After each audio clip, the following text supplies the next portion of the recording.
Hello everyone, welcome to Punjab success मंत्रा।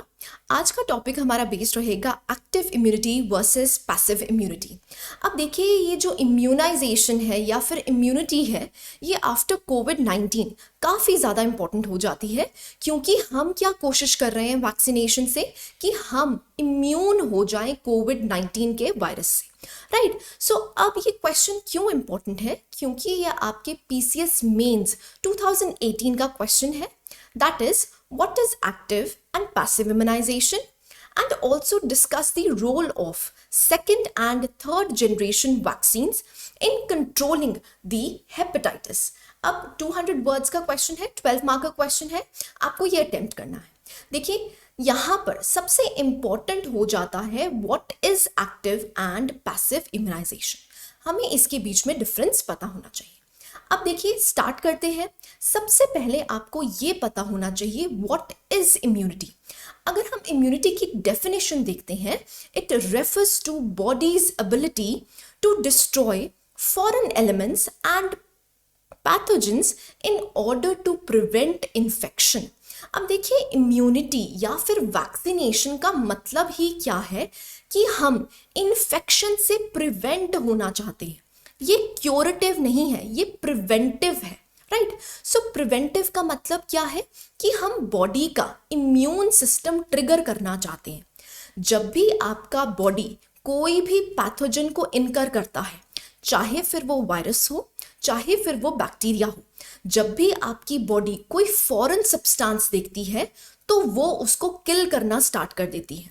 सो यहाँ पर जो आपके WBCs हैं, वाइट ब्लड सेल्स हैं, वो क्या करते हैं? वो सोल्जर्स ऑफ द बॉडी हैं। राइट, सो जब भी उनको कोई फॉरेन सब्सटेंस आपकी बॉडी में देखने को मिलता है, वो क्या करते हैं? वो उसको किल करने की कोशिश करते हैं। राइट, अगर वो उसको किल करने की कोशिश करते हैं, उसी प्रोसीजर को कहा जाता है that you are developing immunity in your body.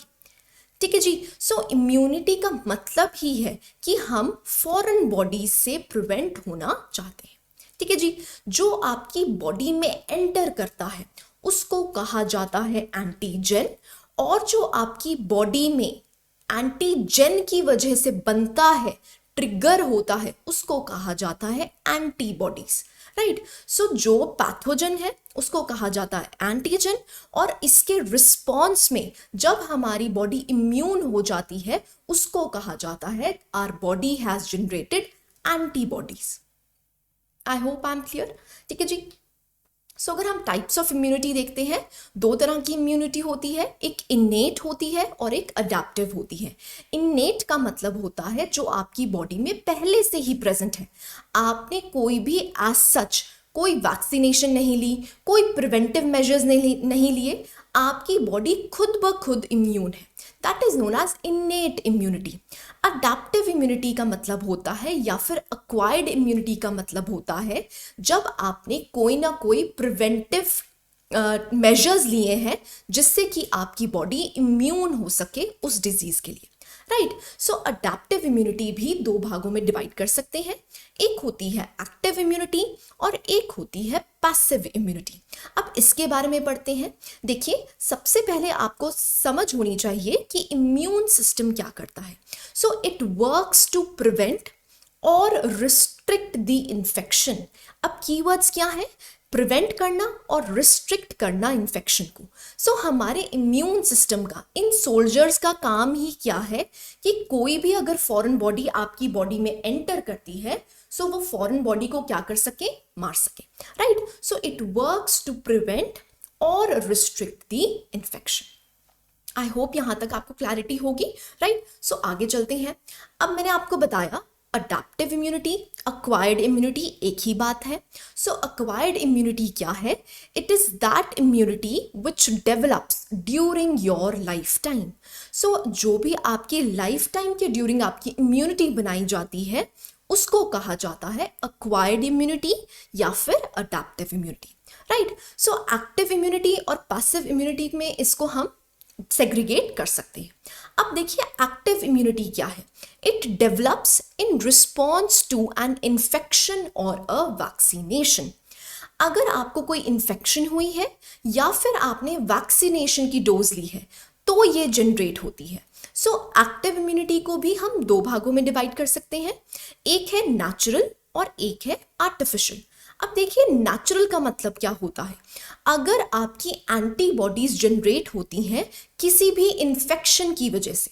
For example, आपकी बॉडी में कोई भी बैक्टीरियल डिजीज हो गई, आपकी बॉडी उसको खुद ब खुद फाइट कर लेगी। मतलब आपके जो WBCs हैं वो क्या करेंगे, एंटीबॉडीज जनरेट कर लेंगे। सो यहाँ पर क्या है कि कोई भी आपकी बॉडी ने खुद ब खुद उसको किल कर दिया है, उस इन्फेक्शन को मार दिया है। ठीक है जी, that is known as natural. On the other hand artificial का क्या मतलब होता है, जब हम सपोर्ट लेते हैं वैक्सीनेशन की। अब वैक्सीनेशन का मतलब क्या है कि हम कोई मेडिसिन ले रहे हैं, वो मेडिसिन भी क्या है, वो एक तरह की इन्फेक्शन ही आपकी बॉडी में डाली जा रही है, या तो वो किल्ड फॉर्म में होगी या फिर वो वीकेंड फॉर्म में होगी। For example polio virus. अब जो पोलियो वायरस है, जो हम ओरल पोलियो वैक्सीनेशन लेते हैं, वो एक्चुअली में क्या होता है, it is in the form of weekend form of polio. So weekend form of polio जब आपकी बॉडी में डाला जाता है तो आपकी बॉडी में एंटीबॉडीज जनरेट हो जाती हैं, राइट। सो आपने नेचुरली उसको इनकर नहीं किया है, लेकिन आपको ये इन्फेक्शन कभी ना हो, अगर हो भी तो आपकी बॉडी में एंटीबॉडीज बनी हो, राइट। सो इसको कहा जाता है the artificial immunity. I hope I am clear. Next होती है पैसिव इम्यूनिटी। देखिए पैसिव इम्यूनिटी क्या है, develops after you receive antibodies from another component. अब आप एंटीबॉडीज किसी और बॉडी से जब ले लेते हैं, फॉर एग्जाम्पल यहाँ पर भी इसको भी हम दो भागों में डिवाइड कर सकते हैं, एक है नेचुरल और एक है आर्टिफिशियल। अब देखिए नेचुरल में क्या है, जैसे फॉर एग्जाम्पल जब मदर ब्रेस्ट फीडिंग करती है अपने बच्चे की, तो उसमें क्या करती है, अपनी बॉडी की एंटीबॉडीज वो किस में ट्रांसफर कर देती है, उस बेबी में ट्रांसफर कर देती है। सो यहाँ पर क्या हो रहा है, एक बॉडी से एंटीबॉडीज जो जनरेट हुई हैं वो ही आपकी बॉडी में ट्रांसफर करी जा रही है। ठीक है, ऐसे ही आर्टिफिशियल अगर हम इम्यूनिटी की बात करते हैं, पैसिव इम्यूनिटी की बात करते हैं, सो आपने देखा होगा कोविड-19 में बहुत ज़्यादा प्लाज्मा थेरेपी चली थी, याद है आपको। सो प्लाज्मा थेरेपी में क्या था, जिन लोगों को कोविड हो चुका था उनकी बॉडी में एंटीबॉडीज थी। अब वो एंटीबॉडीज को हम किन की बॉडी में यूज कर रहे थे, जो एक्चुअली में कोविड-19 से ग्रसित थे। ठीक है, सो यहां पर क्या है, artificially is plasma therapy. On the other hand natural में हम कह सकते हैं जो भी मदर से बेबी जो एंटीबॉडीज ले लेता है उनको कहा जाता है natural passive immunity. I hope I am clear. So अगर हम एक्टिव इम्यूनिटी की बात कर रहे हैं, सो आपकी बॉडी खुद ब खुद एंटीबॉडीज जनरेट कर रही है, एक्टिव में वो है। पैसिव की अगर हम बात करते हैं, सो पैसिव में क्या है, आप किसी और की बॉडी से एंटीबॉडीज ले रहे हैं, चाहे नेचुरली चाहे फिर वो आर्टिफिशियली। ठीक है जी, I hope I am clear. So this is acquired immunity और द अडैप्टिव इम्यूनिटी। अब नेक्स्ट क्वेश्चन अराइज होता है, what are the advantages and disadvantages of active immunization. देखिए एडवांटेजेस इसके हैं कि ये लॉन्ग टर्म है, आपकी जो इम्यूनिटी है वो काफ़ी देर तक बनी रहेगी, और जो हर्ड इम्यूनिटी में ये हेल्प करता है।